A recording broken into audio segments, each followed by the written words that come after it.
देखिए last time हम लोगों ने मिनरलोकॉर्टिकॉइड्स पढ़े और मिनरलोकॉर्टिकॉइड्स में जो सबसे अहम मिनरलोकॉर्टिकॉइड है वो है एल्डोस्टेरोन। और एल्डोस्टेरोन के हमने फंक्शंस पढ़े है ना, और उसका रेगुलेशन भी पढ़ा। आज जो हम हार्मोन्स पढ़ेंगे वो हैं ग्लूकोकॉर्टिकॉइड्स। एड्रिनल ग्लैंड, अगर आपको याद हो, मैंने आपको बताया था उसमें जो हम हार्मोन्स पढ़ रहे हैं वो एड्रिनल कॉर्टिकल हार्मोन्स है, कॉर्टेक्स के जो हार्मोन्स होते हैं स्टेरॉयड हार्मोन्स होते हैं। और एड्रिनल कॉर्टेक्स की 3 लेयर्स होती हैं। सबसे आउटर लेयर जो है जोना ग्लोमेरुलोसा, जिससे एल्डोस्टेरोन आता है। उसके बाद जो अंदर सेकंड लेयर होती है वो सबसे बड़ी लेयर होती है, वो है जोना फैसिकुलेटा। और जोना फैसिकुलेटा से ही जो है ग्लूकोकॉर्टिकॉइड्स आते हैं। और एक अंदर एक और लेयर होती है, थर्ड और लास्ट लेयर, जिसको हम जोना रेटिकुलरिस कहते हैं। वहां से मेनली एंड्रोजन्स आते हैं, लेकिन थोड़ी बहुत क्वांटिटी में ग्लूकोकॉर्टिकॉइड्स भी आते हैं। लेकिन मेनली जो ग्लूकोकॉर्टिकॉइड्स आते हैं वो आते हैं जोना फैसिकुलेटा से। और लास्ट टाइम मैंने आपको बताया था कई तरह के ग्लूकोकॉर्टिकॉइड्स होते हैं, लेकिन उसमें से सबसे इम्पोर्टेंट जो ग्लूकोकॉर्टिकॉइड है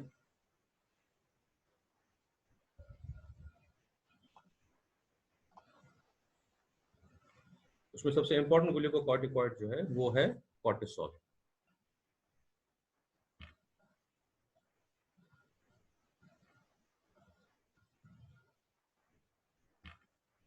एक मिनट, मैं इसको एनलार्ज कर लेता हूँ अगर ये हो जाए तो।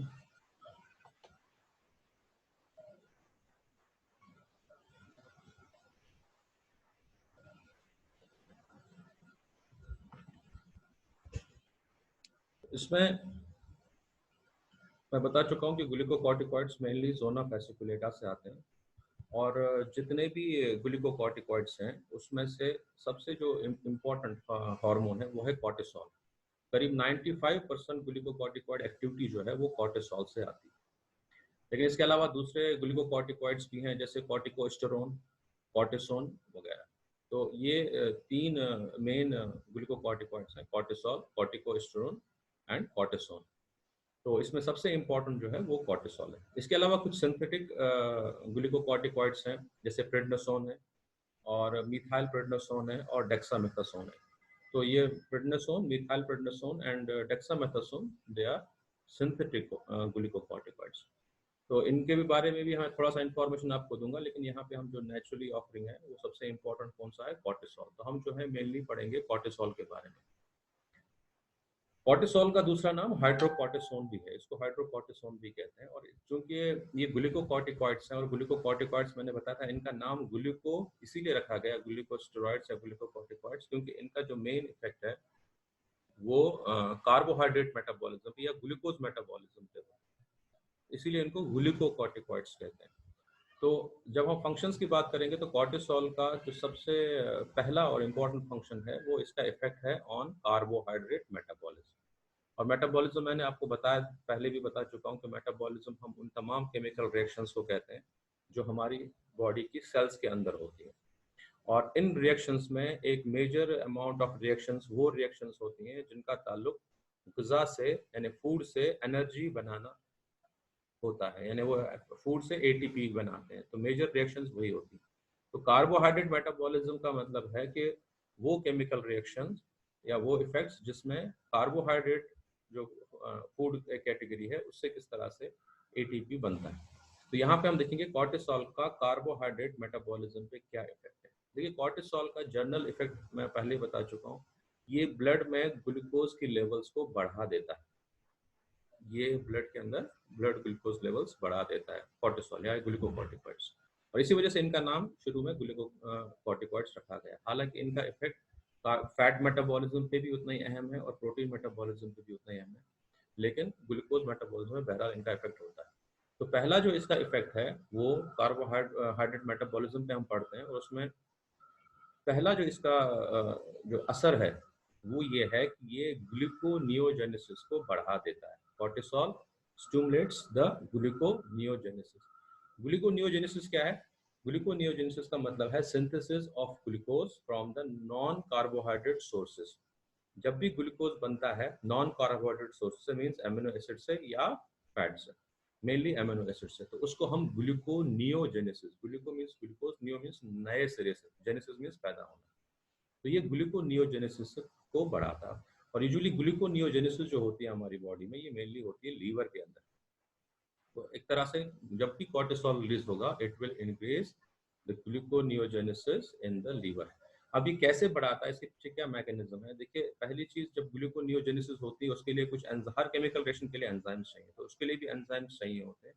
तो कॉर्टिसोल का पहला इफेक्ट उन एंजाइम्स पे होता है, उन एंजाइम्स की सिंथेसिस पे होता है जो ग्लूकोनियोजेनेसिस कराते हैं।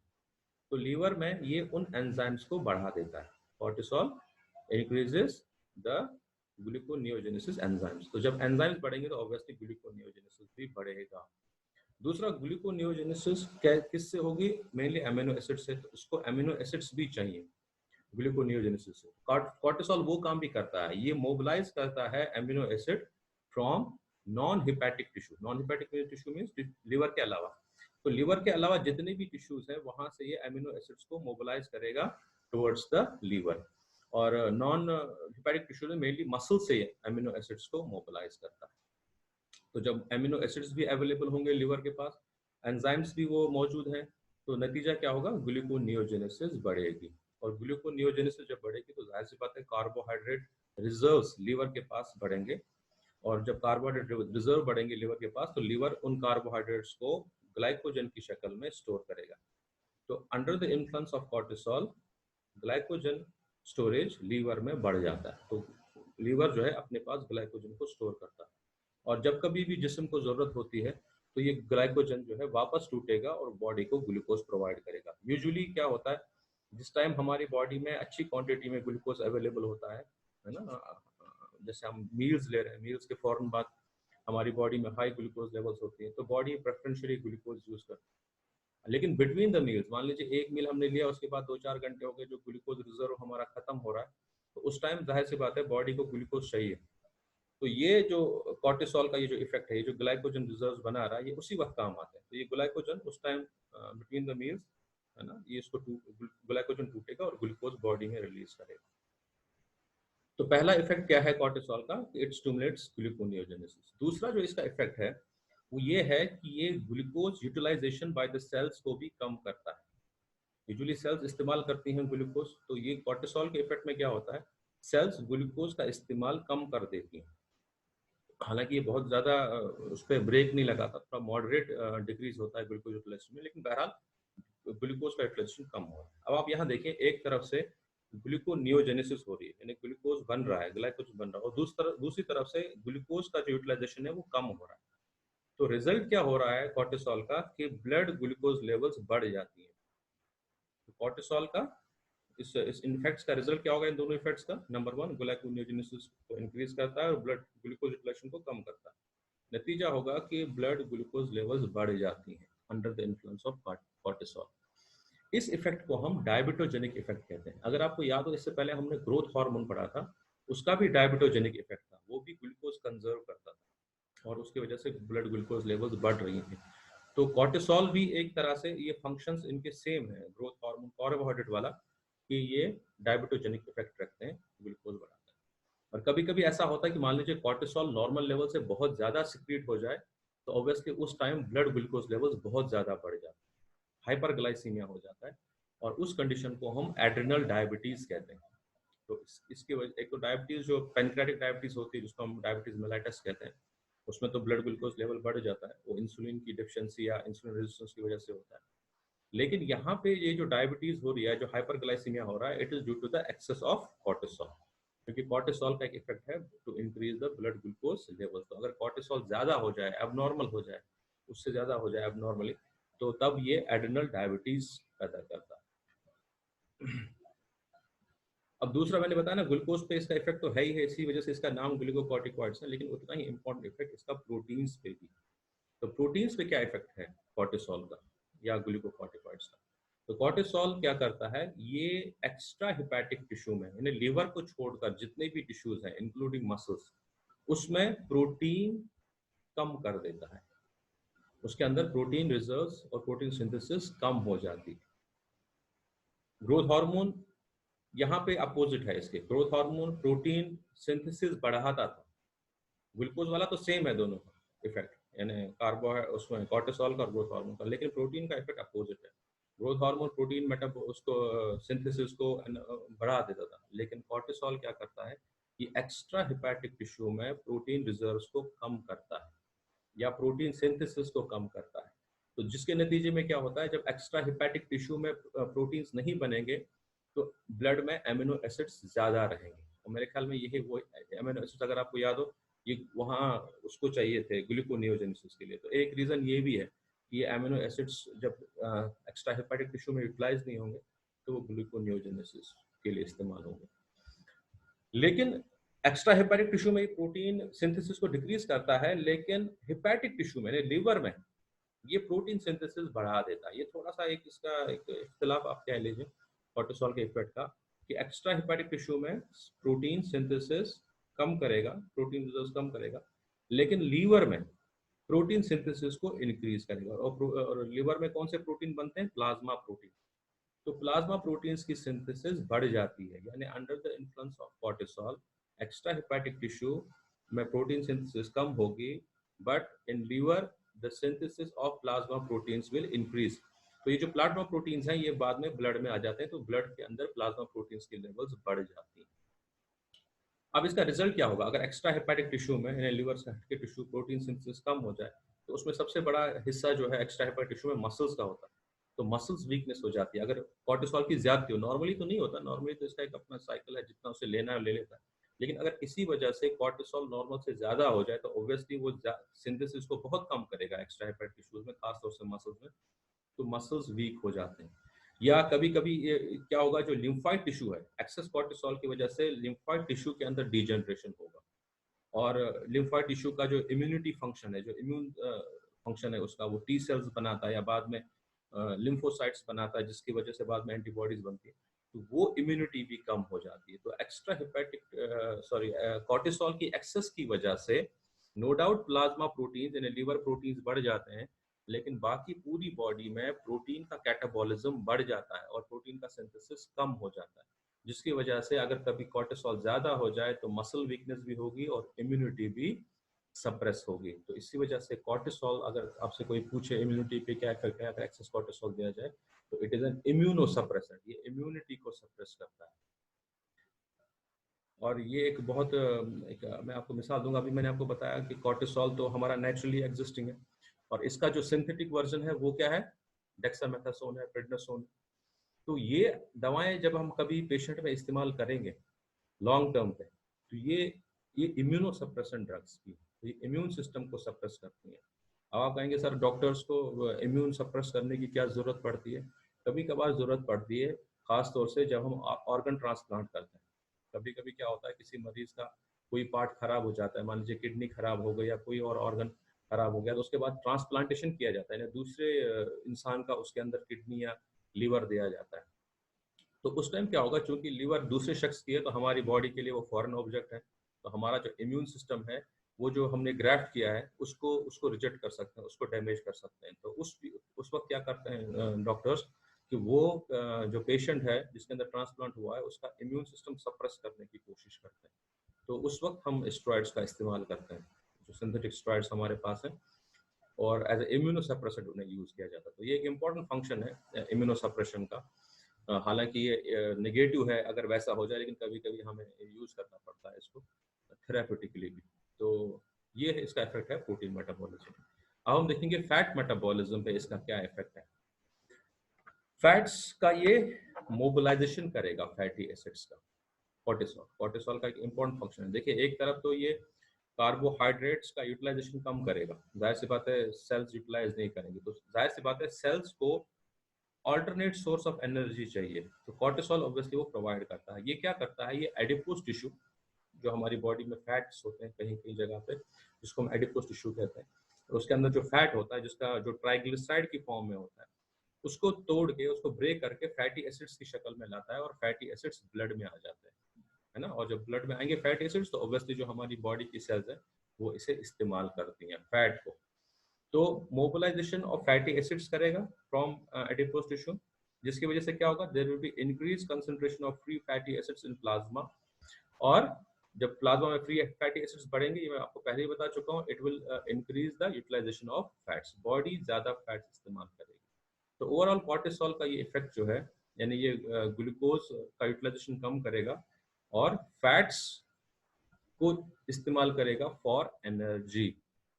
ठीक है, तो अगर देखा जाए कॉर्टिसोल बेसिकली वो स्विचिंग हार्मोन है जो हमारी बॉडी का मेटाबॉलिज्म ग्लूकोज से शिफ्ट करता है फैट्स की तरफ, ग्लूकोज से फैट्स की तरफ। अगर आपको याद हो, मैंने आपको बताया था कि हमारी बॉडी में हमारी बॉडी जो है ये प्रेफरेंशियली ग्लूकोज यूज करती है फॉर एनर्जी। हमारे पास 3 एनर्जी के सोर्सेस होते हैं, number 1 glucose, number 2 fatty acids and number 3 amino acids. Amino acids हम यूजुअली एनर्जी के लिए यूज नहीं करते, they are required for body building, यानी जो कंस्ट्रक्शन हमारी बॉडी में है उसके लिए यूज होता है, लेकिन वो भी थोड़ा बहुत एनर्जी के लिए इस्तेमाल करते हैं। और बॉडी जो है हमारी वो प्रेफरेंशियली ग्लूकोज इस्तेमाल करते हैं, जब उसके पास ग्लूकोज होता है वो ग्लूकोज इस्तेमाल करती है। ठीक है, उसके बाद सेकंड नंबर पे फैट्स आते हैं, लेकिन ग्लूकोज हमारे पास हमेशा अवेलेबल नहीं होता, ये सिर्फ आफ्टर द मील्स हमारे पास ग्लूकोज अवेलेबल होता है, बिटवीन द मील्स नहीं होता है ना, या लॉन्ग रन पे कभी कभी हमें खाना नहीं मिला 2 4 5 दिन 6 दिन, तब हमारे पास ग्लूकोज नहीं होता, तो उस टाइम हमारी बॉडी को फैट इस्तेमाल करना पड़ता है।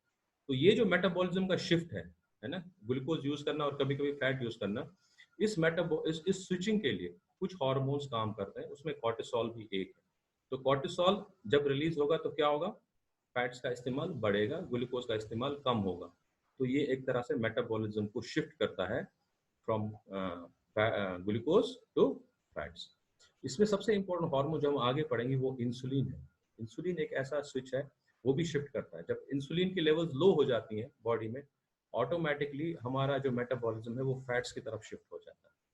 ठीक है, इंसुलिन कब रिलीज होता है, जब हाई ग्लूकोज होगा। तो इंसुलिन की जब लेवल्स हाई होती हैं तो ग्लूकोज, उस वक्त ग्लूकोज लेवल्स हाई होती है तो बॉडी ग्लूकोज इस्तेमाल करती है, लेकिन जो ही ग्लूकोज खत्म हो जाएगा है ना, इंसुलिन की लेवल नीचे आएगी। तो जो ही इंसुलिन की लेवल नीचे आती है तो बॉडी कहाँ शिफ्ट करती है, उस फैट मेटाबॉलिज्म। तो इंसुलिन तो है ही इंपॉर्टेंट, लेकिन कॉर्टिसोल का भी इंपॉर्टेंट रोल है शिफ्टिंग में, खासतौर से स्टारवेशन के टाइम। मान लीजिए हम स्टारवेशन में चले गए, हमें खाना नहीं मिल रहा 4 दिन 5 दिन 6 दिन, तो उस कंडीशन में क्या होगा कि ग्लूकोज तो अवेलेबल नहीं है, तो सेल्स को क्या यूज करना है, फैट्स यूज करना है। तो उस टाइम ये कॉर्टिसोल जब रिलीज होगा तो ये शिफ्टिंग करता है, ये फैट का मेटाबॉलिज्म बढ़ा देता है। अच्छा, कभी कभी क्या होता है जब कॉर्टिसोल ज्यादा हो जाता है ना, तो इसकी वजह से एक ओबेसिटी कॉज होगी। अब आप कहेंगे सर ये तो बिल्कुल उल्टा बता रहे हैं, कॉर्टिसोल फैट्स को मोबिलाइज करा रहा है ना, तो फैट्स कम होने चाहिए, बॉडी से फैट कम होने चाहिए, लेकिन कॉर्टिसोल की एक्सेस में ओबेसिटी क्यों होगी। एक बिल्कुल ही अजीब किस्म की ओबेसिटी होती है जो जो एक्सप्लेन करना मुश्किल है, और अभी उसके बारे में ज़्यादा नहीं पता। ये देखा गया है कि कॉर्टिसोल फैट्स मोबिलाइज जरूर करता है, लेकिन ये एक्सट्रीमिटीज से ज़्यादा मोबिलाइज करता है, यानी आपके जो हाथ पैरों के अंदर फैट है उसको ज़्यादा मोबिलाइज करता है। लेकिन जो आपका टॉर्सो है, जो बॉडी का ऊपर का हिस्सा है, यहाँ फैट उल्टा डिपॉजिट होने लगता है। तो एक कॉर्टिसोल की जाति में जो फैट का जो मोबिलाइजेशन है वो भी डिस्टर्ब होता है। अगर ज्यादा हो जाए नॉर्मल से कॉर्टिसोल, तो फैट का जो मोबिलाइजेशन है वो डिस्टर्ब होता है। क्या डिस्टर्ब होता है कि जो अपेंडेजेस हैं, जो एक्सट्रीमिटीज हैं, हाथ पैर हैं, वहां से फैट मोबिलाइज होगा, लेकिन डिपोजिशन कहाँ होगा, चेहरे और टॉर्सो में, यानी ऊपर के हिस्से में। तो इस वजह से क्या होता है, जो कॉर्टिसोल एक्सेस के मरीज होते हैं उनका जो एक अपियरेंस होता है वो बफेलो टॉर्सो से कहते हैं, बफेलो लाइक टॉर्सो। यानी अगर आपने बफेलो देखा होगा, उसका आगे का हिस्सा बहुत बड़ा होता है और पीछे का जो इसका वो होते पतली होती। तो इस मरीज के हाथ पैर तो पतले होंगे, लेकिन जो ऊपर का टॉर्सो होगा वो बहुत ही मोटा होगा। तो इसको हम बफेलो लाइक टॉर्सो कहते हैं, यानी भैंस की तरह का टॉर्सो, टॉर्सो ऊपर का हिस्सा होता है। तो ये जो है, ये कॉर्टिसोल की एक्सेस की वजह से होता है, और साथ ही साथ उसका जो फैट है वो उसके चेहरे पे डिपॉजिट होता है, जिसकी वजह से उसका चेहरा गोल हो जाता है, जिसको हम मून फेस कहते हैं। तो मून फेस और बफेलो टॉर्सो, ये फैट मेटाबॉलिज्म का डिस्टर्बेंस है जब कॉर्टिसोल ज्यादा हो जाता है। अब इसके अलावा कुछ इंपॉर्टेंट, बहुत इंपॉर्टेंट फंक्शंस हैं कॉर्टिसोल के, जो आपको बहुत याद रखने चाहिए और आपके प्रैक्टिस में बहुत काम आएंगे। इसमें सबसे पहला जो इफेक्ट है कॉर्टिसोल का, ग्लूकोकॉर्टिकॉइड्स का, कि ये हार्मोन जो है ये एंटी स्ट्रेस होता है, जिसमें एंटी स्ट्रेस हार्मोन। ये देखा गया है जब भी हमारी बॉडी में किसी भी तरह का स्ट्रेस हो, स्ट्रेस मीन्स फिजिकल स्ट्रेस भी हो सकता है, मेंटल स्ट्रेस भी होता है। फिजिकल स्ट्रेस क्या है, ट्रॉमा, चोट लग गई आपको, फ्रैक्चर हो गया, या आप सर्जरी आपके ऊपर हो रही है, दिस इज फिजिकल स्ट्रेस।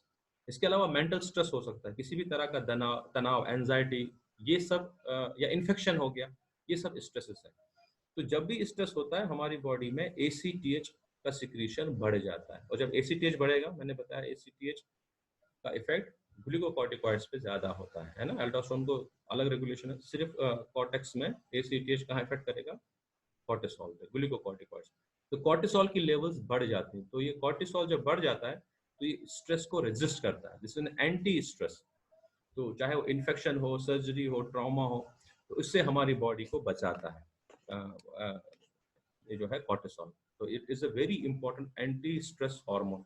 और कहा जाता है कि अगर कॉर्टिसोल नहीं होता तो मामूली से मामूली स्ट्रेस से हमारी मौत हो जाती। मान लीजिए किसी को माइनर रेस्पिरेटरी इन्फेक्शन हो गया और उसी में मर गया, लेकिन चूंकि कॉर्टिसोल है तो ये हमें जो स्ट्रेसेस हैं उससे बचाता है। तो ये एंटी स्ट्रेस हार्मोन है। एल्डोस्टेरोन नो डाउट हमने पढ़ा वो लाइफ सेविंग हार्मोन है, क्योंकि अगर वो ना हो तो 2-3 दिन के अंदर ही मौत हो जाती है। लेकिन अगर देखा जाए कॉर्टिसोल्स भी इंपॉर्टेंट है, ये हमारी प्रोलॉन्ग लाइफ के लिए जरूरी है। अगर वो लाइफ के लिए जरूरी है तो कॉर्टिसोल यानी ग्लूकोकॉर्टिकॉइड्स प्रोलॉन्ग लाइफ के लिए जरूरी है। तो सबसे पहला जो इसका मेटाबॉलिज्म के अलावा का जो फंक्शन है सबसे इंपॉर्टेंट वो है एंटी स्ट्रेस।